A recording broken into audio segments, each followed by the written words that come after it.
sebagai salah satu petugas Museum Fathahillah. Baik, saya di sini sudah bersama dengan Kak siapa? James. Oke, baik Kak James. Menanyakan apa sih tujuannya dibangun museum ini?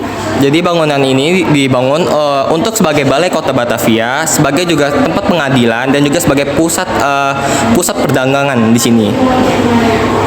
Kapan dan siapa yang mendirikan Museum Fathahillah ini? Jadi bangunan ini dibangun pada tahun 1707 oleh Jenderal John Van Horn dan selesai dibangun pada 1710 oleh Gubernur Jenderal Abraham van Riebeeck.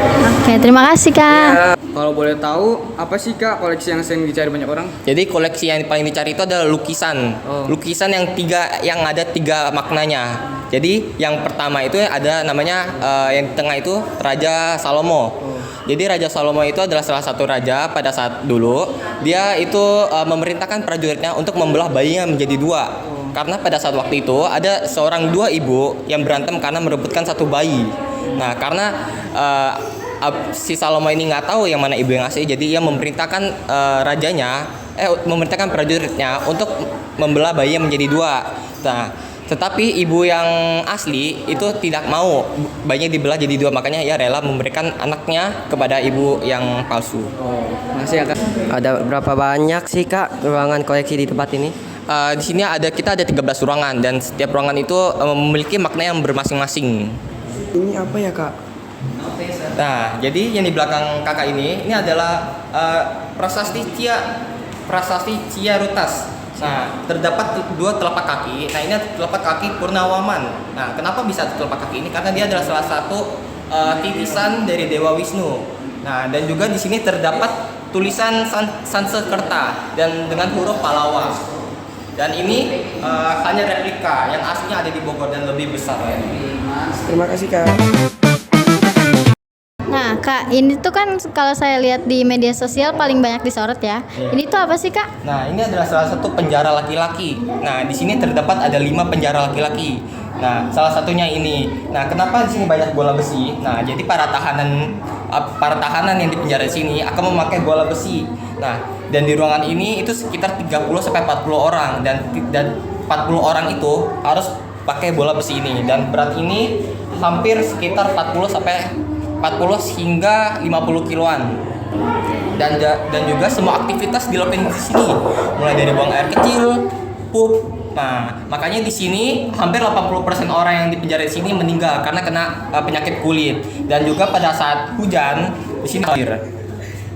Kalau boleh tahu penjara untuk perempuannya Kak? Kalau untuk penjara perempuan mungkin sekarang kita masih belum bisa masuk ya, soalnya kan lagi direnovasi. Tetapi di penjara perempuan kita hanya punya satu ruangan dan itu juga lebih sempit, tapi hampir sama seperti ini. Oke, terima kasih Kak. Oke Kak, boleh nggak sih ceritain sedikit sejarah dari museum ini? Oke.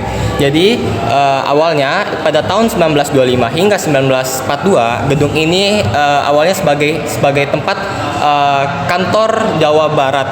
Nah, dan juga pada saat tahun 1942 hingga 1945 pada saat Jepang menjajah Indonesia, gedung ini beralih fungsi sebagai tempat logistik para Nippon atau Jepang.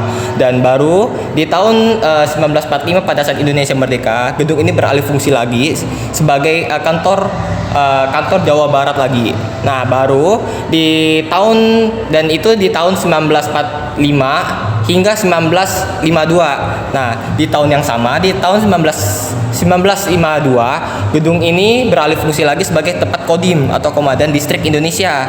Baru di tahun 1972, gedung ini diserahkan kepada DKI Jakarta dan diresmikan sebagai Museum Sejarah Jakarta pada tahun 30 Juli 1974 oleh Ali Sadikin.